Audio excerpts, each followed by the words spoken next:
What's up? Happy New Year, everyone. Guess what? We are back. Excited to kick off 2019 here in style on the LoudMouth MMA podcast network. It's the UFC breakdown episode. I'm your co-host, Max Friedman, trademark MMA on Twitter. I'm joined by the owner of the best social media accounts in the mixed martial arts game today, MMA DNA's Marcel Dorff. Big Marcel, Happy New Year. How was your holiday season? All good? Yeah, man. Happy New Year to you too. Thank you. Yeah, it was great, man. I mean, some days off are always good, I guess, and some time with the family with Christmas always good. So yeah, enjoy that. And now it's back to work again. Yeah, we had this nice little lull of time off in between UFC cards since the end of the year, UFC 232 it was, and now we head into 2019. We kick off this year with the UFC's move to ESPN, the first of the multi-year partnership the UFC has struck with ESPN. This will be an interesting topic in the world of mixed martial arts because here in the U.S., fights will now be streamed on ESPN as part of a cable package. The channel, if you do get it with your TV subscriber, or on ESPN Plus's streaming platform. So I know a lot of fans pretty unhappy about having to subscribe to a new platform content, albeit only $4.99 US dollars per month. But Big Marcel, you were telling me before the call, the setup's a little different over in the Netherlands. You want to let us know what it's like over there? Yeah, it's like we always had the prelims, Fight Pass, and before FS1 prelims, we always had that just all on Fight Pass, and it's still that way. So we can still watch the prelims on Fight Pass, like the earlies and the normal prelims, and the main card. All main cards are on Veronica TV, and that's an online channel, and that's for free. So all main cards over here are for free, and the European cards will be televised on Veronica itself. But all the others will be online. I'm not very happy with that it's online because you have to stream and like that. But it's all for free, I guess, so you cannot complain too much about it. But yeah, we had it on Fox Sports before, also all main cards, but you had to subscribe to that. It was like around $15 a month, but you have all pay-per-views, all main cards, and now we have all pay-per-views for free, actually. So Wow, but with that Veronica TV, though, you can't watch it back. You have to stream it live, correct? yeah, you have to stream it live, and they will also put it on TV 2 days later with Dutch commentary. So I guess nobody will watch that, but they will also put it on the stream that you can watch it back on the website. What I've heard, so yeah, not too bad, I guess. Well, I would thoroughly enjoy having all the fights on Fight Pass, but I see it's kind of give and take depending on the region you're in. Nonetheless, the UFC is still going to broadcast on ESPN no matter what we think. But that leads us into our first event of the year, January 19th, 2019, live from the Barclays Center in Brooklyn. It's UFC on ESPN +1, also known as UFC Brooklyn. Cejudo versus Dillashaw. And before we get started, just want to remind everyone to follow the LoudMouth MMA Podcast Network wherever you get your podcasts. That's iTunes, Stitcher, Spotify, SoundCloud. Tons of shows on the network, including the Not Safe for Work MMA show, MMA Yesterday, looking at UFC events of years past, the DFS Express for all those daily fantasy users out there, interviews, fight companions, and much, much more. And kicking off tonight, Around the Cage, the MMA version of the ESPN show Around the Horn, hosted by the great Davidson Baker of the MMA Takeover. I'll actually be debuting on the premiere episode this evening. Big Marcel, my co-host, will be on an upcoming episode as well. Be sure to check that out. That's a really cool new show coming to you from the LoudMouth MMA Network. All right, Big Marcel, let's go ahead and get into this fight card here. Enough with the small talk. I'm ready to break down some fights. That sound good to you? Definitely, man. Let's go. Okay. All right. Well, kicking off the ESPN Plus prelims for the night in Brooklyn. Newcomer Kyle Stewart stepping in on short notice to take on Chance Rencounter. A weird situation here. Randy Brown originally slated for this fight, but pulled from the card. And still a little unclear on what the issue was, but the New York State Athletic Commission sounds like they're involved here. Nonetheless, Stewart gets the nod. The former Dana White Tuesday Night Contender Series alum Only one pro loss in his career to James Nakashima in the LFA. It was a title fight, but recently bounced back with a nice win over Braden Smith in the LFA promotion. Chance Rencounter. We know he's well-rounded. He's from Oklahoma. He did a stint in Bellator, but does his fight camps at Alliance MMA in San Diego. Stewart, important to note, was training for a February 1st matchup with Jared Gooden, so not too much earlier than anticipated for Kyle Stewart here. Big Marcel, how do you see this one going? And actually, before we even get to that, any insight or any thoughts on the whole situation with Randy Brown? It's just weird, man. It's actually because he got pulled from the card. Nobody knows why. It's very... Nobody knows, actually. Randy said he was good to fight. He tweeted that out, and everybody was like, "Why you pulled?" And then, yeah, nobody knows, actually. And then Dwight Grant was also pulled from the card because of an eye injury or an eye problem. I don't know. And now we have Kyle Stewart. So yeah, what can I say? I just know as much as you probably, and we don't know. Yeah, well, Stewart, we know he's an action guy, likes to push the pace, where Chance Rencounter, really good counter attacker, well-rounded. To me, I like Stewart in this matchup, especially because he was training for a title fight. So he's definitely in shape here. He coming in. I like him to take the unanimous decision nod. But Big Marcel, you see anything differently happening in this fight? No, I'm actually pretty high on Kyle Stewart. I think he looked great in LFA. Like you said, only lost to James Nakashima. Was a pretty good fighter himself. He's now one championship. I also pick Kyle Stewart also based on, some people say short notice, but he was training for a fight on February 1st against Jared Gooden. So that said, I see Kyle Stewart also. I also go with a unanimous decision, man. I mean, it's also a long overdue debut for Kyle Stewart. It's short notice, but he was in training, and he's now with the MMA lab, if I'm correct. And no. No, yes, he is. Yeah, and I see him winning. Unanimous decision. I'm with you on that one, definitely. Now that I think of it, his last fight against James Nakashima, is that an all MMA lab main event? Yeah, but he went from Arizona Combat Sports to MMA lab recently, I think. Oh, okay. That makes more sense then. Yeah. All right, well, we're sticking in the welterweight division here. A really good fight, battle of two guys riding a lot of momentum. Bilal Bully B. Muhammad to Jeff Neal -1 favorite. Comeback on Bilal Muhammad is +155. Some surging welterweights here. Two great camps and as well. Bilal Muhammad, he's a Chicago native, but does his fight camps in Rufus Sport in Milwaukee. Cross trains with the Valle Flow striking team and Mike Valle in Chicago. He's won 4 straight, all via decision. Jeff Neal out of the great Fortis MMA in Dallas. Coming off that knockout of the year candidate over Frank Camacho in October. What do you got here, Big Marcelo? There's both competitors have really high skill sets. How do you see this one going? Man, I just want to also give extra credit to Jeff Neal, because he's not a full-time fighter even. He's also a waiter, So he's... Man, I'm super high on Jeff Neal, but I'm also high on Bilal Muhammad. I think the boys are great fighters. Jeff Neal, nothing but spectacular till now in the UFC. I mean, he did great in the Contender Series. I thought, what was it? It was a short notice fight he took, right? Yeah, up a weight class against Chase Walton. Yeah, exactly. And he went through that actually with flying colors, I think. And then two great fights, a great, I think, a bulldog choke submission against Kamodzi, and after that, that head kick against Frank Camacho. His name again? Frank Camacho. Yeah, Frank Camacho. That was also great. Bilal Muhammad, very solid guy. I think he actually fought Chance Rencounter in Chance Rencounter's debut in the UFC. Yep. And then he was a Ramadan, so that was extra impressive, I think. It's such a hard fight to pick, man. I mean, based on if you look who had the better opponents, I think you can say Bilal Muhammad, but I'm going with the hype here, and a deserved hype. Let's be honest. Jeff Neal, man. I see Jeff Neal taking this by late 3rd round stoppage, TKO.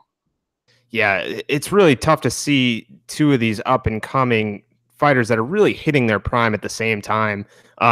Bilal Muhammad's not going to knock you out, but his busy and well-rounded skill set and technique really frustrate opponents. But Jeff Neal, how good has he looked in his first two fights? You mentioned the Bulldog choke and the knockout of the year candidate over Frank Camacho head kick.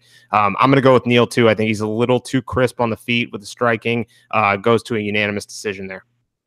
Okay. And I have the same feeling with this one, like just announced Curtis Millender, Eliseu Zaleski dos Santos. That's also that's also two great fighters right now and really hitting their prime as well. So, and this fight, let's be honest, it's too low on the card. Bilal Muhammad against Jeff Neal. Yeah, it shouldn't be the second fight on the first prelims of the evening for sure. But you never know, man. You never know what's going into this process, this matchmaking process here. Exactly. All right. Well, headlining the ESPN Plus prelims. Let's not confuse the ESPN Plus prelims with the ESPN Plus main card. The ESPN Plus prelims, Dennis Bermudez heading up to lightweight. He takes on T. Edwards. Now, interesting on this line here, Bermudez opened as a favorite, was at -125. The comeback on T. Edwards was +105. This line has flipped. T. Edwards now at to -140 favorite. Bermudez now the underdog at +110. Bermudez, 4 straight losses, lost 5 of 7. 3 of those straight have been split decisions, however. It's kind of surprising he's still getting another opportunity, but nonetheless, this fight is matched up. He moves on. And just looking on paper, this does not seem like a good stylistic matchup for him. T. Edwards is a wrestler first, but he has lightning quick hands and athleticism. We saw what he did on the Dana White Tuesday Night Contender Series. He did stumble in his UFC debut, likely underestimating the striking credentials of South African Don Madge. But Greg Marcel, does Dennis Bermudez stand a chance in this fight? Yes, 100%, I think, actually. I mean, Dennis Bermudez has been on a very bad side of split decision losses where I think it could also be him getting the nod. Actually, in 2 fights, I had him winning. So it's actually the same like John Villante always has, also the split decision losses here and there, and then sometimes a win. But it's hard. I mean, everybody's very high on T. Edwards, and I personally as well, because you saw what he did in the Contender Series. That was amazing. And then his debut was very underwhelming against Don Madge, I think. I mean, I think he was definitely a favorite in the fight. I think he was big favorite, probably the highest favorite on the card. Yeah. And Don Madge, yeah, the UFC champion, former UFC champion, he did amazing in that fight. And did Edwards underestimate him? That's the question here. And then it's so hard because I think Dennis Bermudez definitely is good enough to win, but he is in such a negative. How do you say that? Has such a negative streak with 4 losses in a row. I feel if I had to pick with my mind, I'm so indifferent about this fight, man. What do you think? Just give me your pick first before I say something. Yeah, I can see Dennis Bermudez really trying to get in the clinch and hold T. Edwards against the fence. The problem is I think T. Edwards has a sizable advantage on the feet. And once he is able to separate, I can see Edwards landing that big right hand and putting him away. I'm going to go Edwards via TKO in the second round. Okay, and now you want my pick. Yep. It's so difficult, man. I'm just going with a split decision win this time for Dennis Bermudez. Hey, well, it's the track record might prove that that's a good pick there. Dennis Bermudez, 4 straight split decisions, or 3 straight split decisions rather. No reason to believe it can't be another one. All right, well, the prelims for this card in the U.S. go to the channel ESPN. That is the ESPN channel broadcast through your television provider. Those will also be available in the ESPN app should you have that access to the channel through your provider. First fight on the card is at bantamweight. Corey Sandhagen welcomes newcomer Mario Bautista.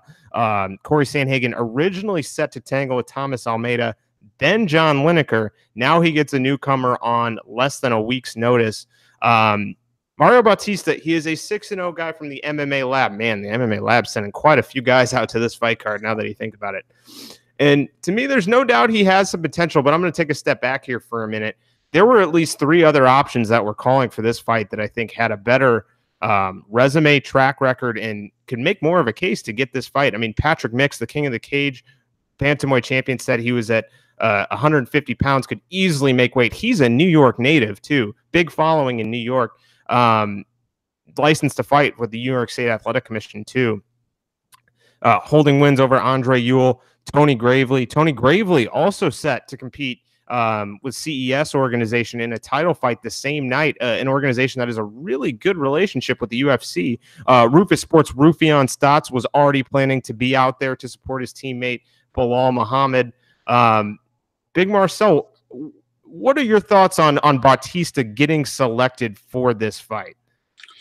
I don't know, man. I think Bautista is also with the MMA lab actually right now. Yes. So yeah, I like I said, Rufion Stotts. What does the guy have to do to get signed?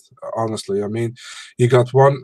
His bad luck is that Dana was cage side when he got knocked out by that splinting back fist from Marab, the Valdashvili. Yep. Patrick Mix, also a very promising prospect, and yeah, I think it's a kind of a weird choice, but I don't want to take anything away from Mario Bautista, you know.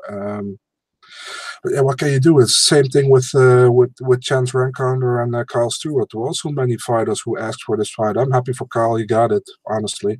But the US also like Sidney Outlaw, was Chris Curtis. Let's not forget him. You know, I mean, the UFC, you never know what the UFC is going to do, honestly. I mean, I sometimes I feel like if people pushing for that guy, they go for the other one. You rather cannot push the guy to ask for a UFC fight. They probably don't get it for some reason. And yeah, that's all I can say about it. I don't know. How do you think about it? Yeah, well, you know, like you said, don't take anything away from Mario Bautista. Fully trust the judgment of the UFC's talent relations department and their scouting and everything. So Bautista, you know, 6-0, comes from a great camp. I'm sure he's going to be a solid performer nonetheless. Big underdog here though, plus 325. Comeback on Corey Sandhagen. He's a minus 450 favorite. Sandhagen, really high on him. A lot of people are excited to see him compete again, making his 3rd UFC appearance now. His back and forth fight with Yuri Alcantara last time out, nearly finished multiple times, come back with a big TKO victory. Exciting to see how this one goes. And to me, it's a tall order for Mario Bautista, both figuratively and in person. Sandhagen, a tall bantamweight here. I don't see him getting past Sandhagen. I think Sandhagen uses his range really well and cruises to a unanimous decision victory. But Big Marcel, how do you see this one playing out? Same. Listen, but it's actually Bautista was on the same card as Kyle Stewart in LFA. He was also supposed to fight there. So he was already set to compete on February 1st. Yeah. So yeah, I mean, Corey Sandhagen, I'm super high on him as well. I keep saying that about everybody. I feel on this card, but I don't know. I mean, his debut was solid against Austin Arnett. Then he did amazing against Yuri Alcantara, that come back from behind TKO finish, which was stopped way too late in my opinion. Yeah. But yeah, that was that arm was yanked, man. That was so crazy to see. And I feel Sandhagen, he got a big opportunity by fighting Almeida. Then he got a bigger opportunity to fight Lineker, and now he gets a newcomer. So it's pretty underwhelming for him, I think, actually. I see him also going to a decision. Probably unanimous decision by pretty much dominating the fight, I think, and 30-27. I think he wins all 3 rounds, and he will go further to reach the top 15. Yeah, there's a reason why TJ Dillashaw was calling for him to get a UFC opportunity to only 3-0. I mean, you can see the level of talent that Sandhagen has and the opportunity here. It's really too bad that the John Lineker fight fell through. Definitely, man. Was very looking forward to that fight. So, yeah. Moving along the prelims here, debuting light heavyweights. Fortis MMA's Alonzo Menafield, a minus 250 favorite, taking on Vinicius Moreira, plus 210 underdog. Menafield undefeated, 7-0, all finishes on his resume. Mamute Moreira is 9-1. He's won 5 straight, All 5 of those are finishes, and then he also competed on the Dana White Tuesday Night Contender Series Brazil edition. Menafield, we know, competed twice on the Dana White's Tuesday Night Contender Series. A lot of people are high on Alonzo Menafield. Fortis MMA doing all the things right these days, continue their winning ways. Big Marcel, does Menafield get it done here? Very difficult. I think Vinicius Alves Moreira, he beat John Alan in the Contender Series in Brazil, triangle choke, if I remember right.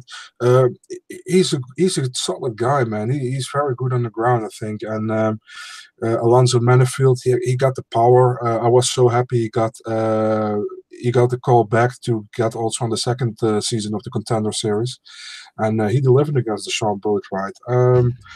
He was slated to fight earlier on against Safarov, I think, in Denver. Yes, actually. Denver, yep. Yeah, and that fell through because Safarov pulled out for some reason which was never disclosed. Yeah, I'm picking Menafield here by an overwhelming first-round knockout. I think if it goes to the later rounds, he can have difficulties with the ground game of Moreira. First-round knockout by Alonzo Menafield. But I'm not surprised if Mamute takes the fight, but by decision if it goes to the later rounds. You know, I love your take on this fight because Mamute Moreira, he's not an overly technical guy, but he is tough, and as the record shows, he can get it done. He's got some submissions on his resume. We saw it against John Alan in the Contender Series. Menafield, though, technical, improving, but if the fight drags on, Moreira, we've shown he can go the distance. But I'm ultimately going to agree with you, Coach Saif Saud, Coach of the Year candidate, or at least should have been. He has his team locked and loaded. They're firing on all cylinders. They're coming in very well prepared for their fights, and no reason to believe Menafield won't be. I'll say Menafield gets it done in the second round, TKO. Man, I love how Saud has built his gym for this MMA. All great guys, great prospects are coming from there. You see them everywhere right now, and it's really, they're going to be doing big things, man. They're already doing big things, and it's going to be even more. Yeah, no doubt about it. They started with the Contender Series in 2017 and just haven't stopped since. Just so much momentum coming out of that team in Dallas. Yeah. We got a battle at women's flyweight on the prelims here. Number 10 ranked JoJo Calderwood takes on the newcomer Ariane Lipski. Lipski making her debut. She is 11-3. She has won 9 straight. She is the KSW champion. Only 24 years old. Nicknamed the Violence Queen. A lot of women's MMA fans out here are excited for her debut. Calderwood, she's one of those head scratchers in the UFC. I think we can all agree, though, she's fared more impressively at flyweight than strawweight. So it's definitely a good move for her to move up. Coming off a first-round triangle choke of Kalindra Faria. However, in that fight, she was taken down multiple times, if I remember correctly. Nonetheless, she got it done. Lipski, though, really fun to watch, and she seems to be flying under the radar. However, odds makers do have her at a minus 225 favorite. The comeback on JoJo Calderwood is plus 185. Ariane Lipski, what can we expect, Big Marcel, from her? She's good, man. I mean, Queen of Violence, that's all you need to know. That's what I say to everybody. That's really all you need to know. And she's going to get it done against JoJo Calderwood, man. Calderwood is always like very tentative, I think, in her fights. And she's pretty technical with her Muay Thai, I think, but she's not going to cut it against Lipski, I think. I think Lipski comes in and she goes in hard. And you saw Calderwood, I really like the girl, but against Kalindra Faria, she got that Hail Mary submission in the first round because she was dominated in the first round by the ground game of Kalindra Faria. And I think Lipski is good in both departments. And I see a first round. She knocks her down and then she submits her first round. Yeah, I think she's gonna put a stamp. There will be a very good debut. All right, I also had Lipski by a first-round submission in the exact same format, hurting on the feet and then snatching up a choke to win it. So just to point that out, I think we have, other than Dennis Bermudez, we have picked 5 of 6 exactly the same. I have a feeling we might differ on the ESPN headliner of the prelims. Donald Cowboy Cerrone, number 13 at welterweight, going back down to lightweight. He takes on number 11, Alexander the Great Hernandez. Hernandez coming in at a minus 190 favorite. Cowboy, the comeback is plus 165. I was a little surprised to see this matchup because did not expect to hear that Cowboy Cerrone is going back down, but hey, maybe he wants another run at the top. Now, to kick this one off. People are going to hate me for this, but I think this is stylistically an awful matchup for Donald Cerrone. Alexander Hernandez, he is very strong on the ground. He has great wrestling. He got knockout power. We saw that against Benil Dariush in his debut, which was, for me personally, I think that was debut of the year, in my opinion, last year. He is solid overall, and Donald Cerrone, we saw in the fight against Mike Perry, he did great last time out. He got the submission, but I think Alexander Hernandez has more tools than Mike Perry has in his game, and that's it. Donald Cerrone, he got how do you say that, the advantage, and can't find the word as always. He got the experience, you know, and Alexander Hernandez is still in his early days in the UFC, I think. But I see him as a future contender, you know, and I see him. I'm going with Alexander Hernandez by unanimous decision. I think he's going to dominate Cowboy, honestly.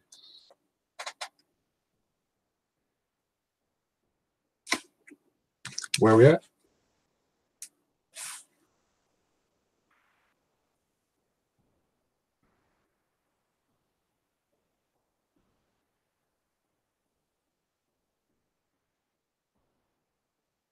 Are we still there?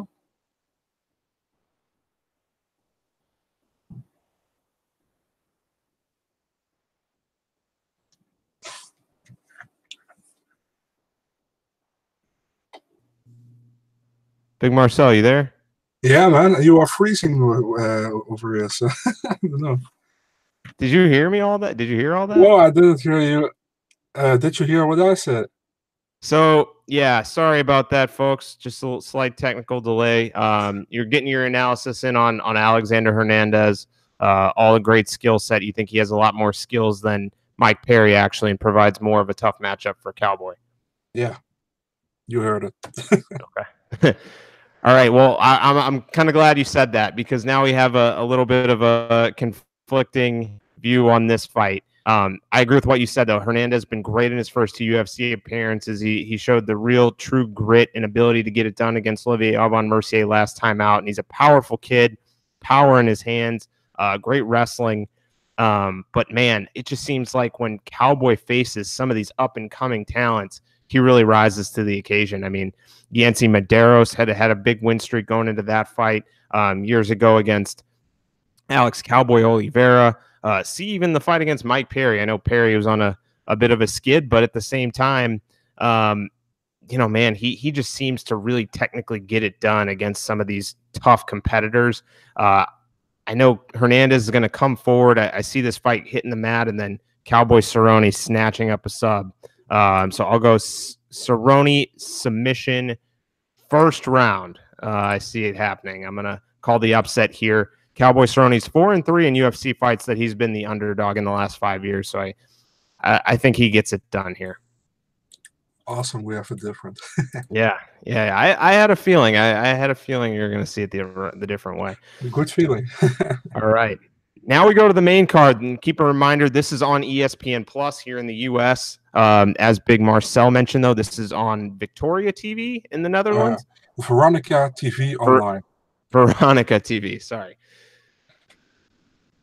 Kicking off the main card, light heavyweight action. Number 12 ranked Glover Teixeira, the former UFC light heavyweight title challenger. He takes on Carl Roberson, Baby K, stepping up on short notice here to replace the injured. Why am I blank? Who's he replacing in this? Cutelaba. Iwan Cutelaba, that's right. Carl Roberson, young, exciting guy. He comes from a good camp, trains exclusively with Corey Anderson up in the Northeast. Remember, though, his background's in kickboxing. And while he is a really good middleweight, he's shown the ability to finish fights in his UFC career. He's got a hulking Brazilian in front of him. And this is going to be a tough matchup for him. A tough matchup for anybody on less than 2 weeks' notice. But Baby K coming up a weight class here. For me, I see Glover Teixeira really just kind of handling him the same way he did Misha Serkinov or Jared Cannonier, just an offensive wrestling takedown, using his big solid frame, his strong jiu-jitsu background, and route to either a submission or a unanimous decision. Big Marcel, what's your take? Does Baby K, does he get the upset here? He is an even money play for the betting line right now. Damn, that surprised me. No, I think Glover takes this one by unanimous decision. Like you said, he's going to out-wrestle him probably. I'm shocked he is even. I didn't even know that. Yeah, Carl Robertson, he's a good fighter, but I prefer him definitely at middleweight. Maybe we should see him first against Glover before we can really say. But yeah, it's Glover Teixeira is going to get this done, probably by unanimous decision win, or he TKOs him with ground and pound, I think. But one of the two. And only thing that Robertson has is that he's training with Corey Anderson. Corey Anderson beat Glover Teixeira in Hamburg last year. But I don't think that's enough. I see Glover Teixeira winning this fight. Yeah, I agree. But excited to see Carl Robertson in the UFC, but I think he belongs at middleweight. Yeah. Moving along the card, highly anticipated fight here at 125 pounds. This is Paige Van Zandt taking on Rachel Ostovich. Paige Van Zandt, the -170 favorite. Comeback on Rachel Ostovich, the Hawaiian, is +140. Under normal circumstances, I'm firing the upset alarm on this one. I think under normal circumstances, Rachel Ostovich has a good chance to beat Paige Van Zandt. Given the situation, though, Ostovich's husband, Arnold Burdon, domestic violence incident, just seems terrible timing for Ostovich to go through a fight camp, especially with the injuries sustained in such a horrific incident. Paige Van Zandt, though, inactivity over the years, this actually seems like a matchup. She has a striking advantage, and if she stays off her back, has a good chance to ride the momentum of her husband, Austin Vanderford, who seems to be having all the momentum in that family right now. Big Marcel, what's your take on this flyweight bout? Yeah, maybe it sounds weird for many people, but I'm not really hyped about this fight, honestly. I mean, I don't feel Ostovich is it's pretty nasty to say, but I think she's UFC caliber. And Paige Van Zandt, mediocre. And I'm not really sold on both. You know, I think Paige Van Zandt gets it done probably by unanimous decision, but not a fight I'm really looking forward to. How do I say that? I think if they were looking less attractive, they probably were very less on the undercard, or maybe not even on the event. So not really hyped for this fight, but going with Paige Van Zandt by unanimous decision win. Yeah, no doubt about it. The debut event on ESPN Plus platform features two of the more knowingly attractive fighters in the UFC as far as the women's division goes. Yeah. All right, interesting fight here at flyweight for the men's. Number 2 ranked Joseph Benavidez Jiu-Jitsu taking on Dustin Ortiz, number 8. This is a rematch of a 2014 fight in which Benavidez won a unanimous decision. Benavidez a -250 favorite. Comeback on Dustin Ortiz is +210. What the heck's going on with the flyweight division, right? I mean, it seems like first they're going to fold, and then now the exciting fighters are getting rebooked. Big Marcel, you got anything for us? I wish I knew, man. I mean, it's weird. Then we heard it's gonna dissolve. Then we see more fights booked, and we really still don't know what's gonna happen. You know, what's happening when TJ wins the belt? What's happening when Henry wins the belt? Does he go up to bantamweight and challenge TJ for the bantamweight belt? So we don't know what's gonna happen. We're still indifferent about it. So I can't say anything about it. But yeah. I really have no idea. Yeah. Well, how do you see this fight going? Yeah, it just sucks, honestly, because I love the flyweight division, and I know you do too. So, Sure. yeah. How do you see this fight going? Not much different than a few years ago. I think Benavidez still has the edge over Ortiz. Ortiz is pretty solid. What I saw from him after the Benavidez fight, he got some good wins under his belt. Nice win against Matheus Nicolau. Um, Knockout win against Hector Sandoval, I can remember. But Benavidez is solid, man. I always said when Demetrius was champ, I always felt like you have to go through Joseph Benavidez, back in the day, John Dodson, or Henry Cejudo before you get to DJ. That was my opinion back then, and it's still my opinion. But DJ's not there anymore in the UFC. But Benavidez is a top guy, man. Probably uh, now the second best after Henry Cejudo, but I think maybe he's actually the best. But we will see. Maybe in a rematch, I still hope we're gonna see that. Um, yeah, Benavidez by unanimous decision. Ortiz is tough. He will go through 3 rounds, I think, and I see Benavidez winning. Yeah, you hit it perfectly. I mean, Joseph Benavidez shows he's still very much a staple of this division. And now that he's not blockaded by 2 losses to Demetrius Mighty Mouse Johnson, who's no longer with the UFC, I mean, he's very much in the title hunt. He holds a win over Henry Cejudo. So should Cejudo get it done, there's a case to be made that Joseph Benavidez is next should the flyweight division and title actually continue to be defended. But Dustin Ortiz, he's quietly on a nice little streak here. He's won 4 or 5, 3 straight, 2 of which were first-round knockouts. You mentioned the one over Matheus Nicolau, and man, that was exciting. But just Joseph Benavidez is been and still continues to be that top guy in the division outside of the title holder. And so I think he gets it done here, unanimous decision. But Dustin Ortiz seems to be doing things right these days, that's for sure. For sure, man. All right. Lot of sharp MMA fans and the true passionate ones of the sport have a lot of eyes on this next fight at welterweight. Number 15, Gregor Gillespie, an up-and-coming competitor in the division, seems to be on a lot of folks' radars as one that can take on the champion, Khabib Nurmagomedov. Sorry, I said welterweight. I meant lightweight. He takes on Yancy Medeiros. Gillespie is a minus 550 favorite. A lot of love shown by the Vegas odds makers here. Medeiros, the Hawaiian, is plus 425. These hardcores are ecstatic about Gillespie and think he can make a run to the top. I mean, those dominant wins over Vince Pichel and Jordan Rinaldi, Glyco França, Andrew Holbrook, Jason Gonzalez. I mean, he's run through his opposition thus far. Yancy Medeiros is coming off that TKO loss to Donald Cerrone in February. Prior to that, though, he had won 3 straight at welterweight. Interesting that he's going back down to 155 like Cowboy. Thoughts on the move back down to 155 and how this fight plays out? Man, I didn't expect it. I think not many people expect Medeiros to go back at 155. But I feel if he feels comfortable doing that, why not? I mean, it's actually a little bit weird that both Donald Cerrone and Yancy Medeiros both going back to 55 and both fighting on the same event. Yeah, man, Gregor Gillespie, the best fisherman in MMA. He's the gift we all love. What a great fighter, what a prospect. Finally in the top 15 now. I think what can you say about him? His wrestling is top notch, in my opinion. He is super tough.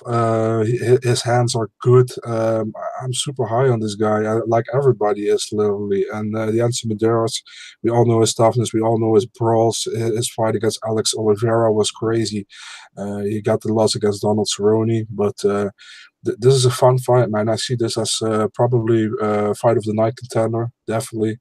But I think Gregor Gillespie is a little more technical, no, but more technical than Yancy Medeiros, and I have to side with Gregor Gillespie in this one. And I don't see him finishing. Actually, I think a unanimous decision after a very hard-fought fight. Very hard fought indeed. Yancy Medeiros not going to go quietly by any means, but I'm high on Gregor Gillespie, as is a lot of the hardcore fans out there, and excited to see him step back in. I think he gets it done with a head and arm triangle choke in the 3rd round, but not going to be easy for sure. Looking forward to that one. Fight of the night contender. Keep that one on your watch list. All right, we're moving into the co-main event here, and we did talk about this on our show prior, but whether you agree with it or not, this fight is happening, and it is the co-main event. This is Greg Hardy taking on Alan Crowder at heavyweight. Hardy, a sizable favorite, minus 550. Alan Crowder in his second UFC appearance, plus 425. Hardy is the huge favorite. Many seem to be buying the hype of his powerful hands. All of his finishes in his 3 professional fights. He has 3 finishes. Putting your bias aside, Big Marcel, do you see these odds as well as the expectation that Hardy's going to get it done here? Is this a play of Hardy's potential, or is this a fade of Alan Crowder? I think the second one. I think Greg Hardy, if they put him against anybody else, it wouldn't be such a big favorite. I think Alan Crowder.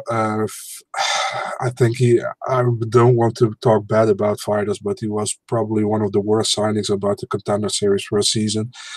Dana said he needed heavyweights, so he got in. I think there were many better fighters who didn't get the contract.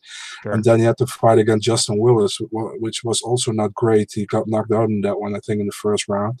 Yeah. I mean, I really feel the UFC thinks we need to build Greg Hardy. We give him a guy who is the more. We didn't look great so far, so we put him against Alan Crowder. That's really what I think they think, and if that's going to happen, I think really the UFC was Greg Hardy to win this one. Obviously, they did. That's what I think. I don't know how you think about it, but that's what comes to mind to me. And I think Greg Hardy is going to get it done with knockout in the first round. If he's definitely going to touch Alan Crowder, and if he's touching him with a big bump, he's going out first round knockout. Greg Hardy. I'm not buying into the hype of Greg Hardy, but I'm buying into this fight that he's going to get it done. But if he gets a tougher opponent, he will probably not get it done this easy. So they will quietly try to build him up, I think. Yeah, it's clearly a business decision. I mean, the move to ESPN, Greg Hardy's the name, the story, his troubled past, the NFL. It's a business move. It seems like that plain and simple. Otherwise, it's sending mixed signals for sure on whether or not they support what he's done in the past. Regardless, he is on the fight card. He's the co-main event. We look at the fight. Judging from a stylistic matchup, it seems very favorable for Greg Hardy. I think he blitzes in there. Crowder doesn't have overly an aggressive offensive wrestling game to negate the fast pace and high intensity striking that Hardy's going to throw at him. And Hardy gets it done with a TKO in the first round. Like you mentioned, Big Marcel, Alan Crowder, a heavyweight signed pretty much out of just the need for roster depth. And this might be his last UFC appearance should he not be able to get it done. But like you said, they build Greg Hardy. Looking forward to see how he would compete against a more established heavyweight with a more well-rounded skill set. Yeah, I want to have your opinion on Greg Hardy was supposed to fight on Island Fights. You remember in December? Yeah, and they pulled him off that card to fight on this card. But Dana White never went to that Island Fight card, right? No, I don't think so. Yeah, that's bothering me. There were many fighters who were expecting to fight in front of Dana White for Dana White looking for a fight, and it's pretty obvious now that he only went there for Greg Hardy. That's how I take it. Nothing is said anything about it. But you had Sidney Outlaw on that card as well. And he was super hyped to be on that card because he didn't fight for Ring of Combat, but he went for Island Fights. He had 2 Who was that? Sidney Outlaw? Who are you talking about? You're kidding me now, right? I missed what you said. Who was on that fight card? You said was hyped to fight in front of Dana White. Sidney Outlaw. Yeah, that's what I thought you said. Okay. Yeah. Okay, man. I was just like, I thought you were like Sidney Outlaw. Was that like everybody's like he's yeah? He dropped out of the Ring of Combat card in order to compete on Island Fights and fight in front of Dana White. A career move, probably a lateral move, but strategic nonetheless to travel down to Florida, relocate and try to get that win, knowing that the big boss was going to be there. Had to feel for him. Same with Mike Davis. I know he really wanted redemption after his Contender Series fight against Sadiq Youssef, and he actually got it done in that fight card too. That was a good fight, man. Mike Davis against Sadiq Youssef. Yeah. Sorry, let's keep it on topic. I'm sorry, man. I'm No, nonetheless, good chatter. Okay. But rounding out the UFC's debut event on ESPN is a flyweight title fight between the champion Henry Cejudo defending his UFC flyweight championship against the UFC bantamweight champion TJ Dillashaw. TJ Dillashaw minus 200 favorite. Henry Cejudo currently sits at a plus 160 underdog. A lot of headlines here talking about the weight cut for TJ Dillashaw. A lot of concerns over his health, whether he actually can make the weight. Big Marcel, is TJ Dillashaw gonna step into the cage at 125 pounds? Will he make championship weight first and foremost? TJ Dillashaw is a professional. I think he never miss weight. So let's give him, if there was already a doubt, let's give him the benefit of the doubt. You know. I agree. Yeah. Yep. That being said, TJ Dillashaw, 2-1 favorite to capture the UFC flyweight champion. Do we have another double champion amongst us after Saturday night? No. Henry Cejudo is going to keep the belt, and he's going to do it with his wrestling. I think. I see him. Henry Cejudo went from a good fighter to a top level fighter in like 2.5 years, 3 years, I think. And he is a former Olympic gold medalist in wrestling. Henry's going to get this done, man. I think everybody's overlooking Henry Cejudo's skill set. I think everybody's like, yeah, TJ's going down, bantamweight champion, did that, had tougher opponents. I hear that overall, everybody's saying that, but I really feel Henry is going to do this. And I don't even see this as an upset if Henry is going to win this fight, to be honest. Well, you know what, Henry Cejudo, I agree with your sentiment. He has improved. He's gone from a good fighter to a great fighter, and it just shows in his last few outings. Ever since that loss to Joseph Benavidez, that close decision loss, it seems like he's turned it completely 180 and just skyrocketed as far as his pound-for-pound skill. Man, though, looking at the way TJ Dillashaw handled Cody Garbrandt in his last two fights, it's just hard to bet against him right now. The way he moves, his in and out movement, his quickness, his bang Muay Thai crafty style. I mean, he's been in there with tough wrestlers before. This will be his toughest test as far as a wrestler goes. But man, TJ Dillashaw, I can't bet against the way he has fought and captured the belt, and just the way he's competed pretty much ever since he shocked the world and beat Henan Brow for the UFC Bantamweight Championship. I'm going to go ahead and say TJ Dillashaw gets it done with a unanimous decision. But, man, talk about a great headliner for the UFC. That's on ESPN+. Any last thoughts, feedback about this card as a whole, Big Marcel? Looking forward to it, man. I think it's a stacked card for an ESPN+ card. I think let's do what you did last time. Fight of the night and the two performances. Let's go. Oh, yeah. Great. Yeah, great call.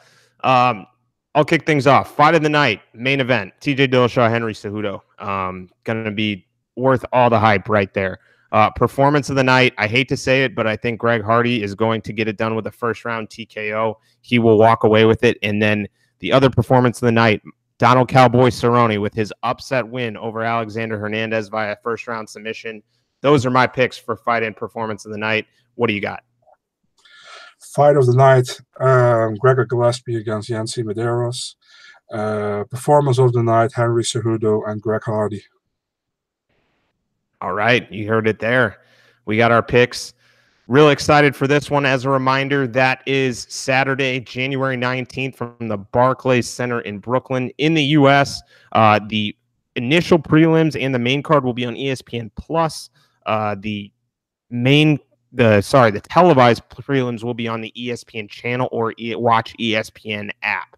As a reminder, follow LoudMouth MMA Podcast Network wherever you can, iTunes, Stitcher, Spotify, SoundCloud, a lot of cool shows and opportunities within the network. Want to thank our fearless leaders, Kyle Steele, LoudMouth MMA, and Keith Schillen of the MMA Takeover and Fan-Sided MMA. Big Marcel, before we go, remind the folks where they can find you. You can find me on Big Marcel 24 on Instagram, on Twitter, and you can find me on MMADNA.nl for the articles, but it's in Dutch, like I said before, so that's probably a little bit more difficult. And follow MMA DNA on Facebook and on Instagram and on Twitter and wherever you can. That's all. You will not regret it if you follow Big Marcel on social media. Comes to you all right on topic, right on cue with the fight announcements, some great analysis, in depth, not just at the top shows, though, all the regional promotions, all their up and coming talent. Give Big Marcel a follow. You will not regret it. My favorite account to follow by far in my feed. But thanks again, everyone. Max Friedman, you follow me on Twitter at Trademark MMA. I've been contributing to MMA Today, but some other things in the works as well. Looking forward to coming back next week and 2 weeks, breaking down is it UFC 234 in Melbourne? No, Fortaleza. Oh, Fortaleza's first. You're right. Okay. Got to check that schedule. All right. Well, thanks again, everyone. Looking forward to it, and have a good rest of the week. Enjoy the fights.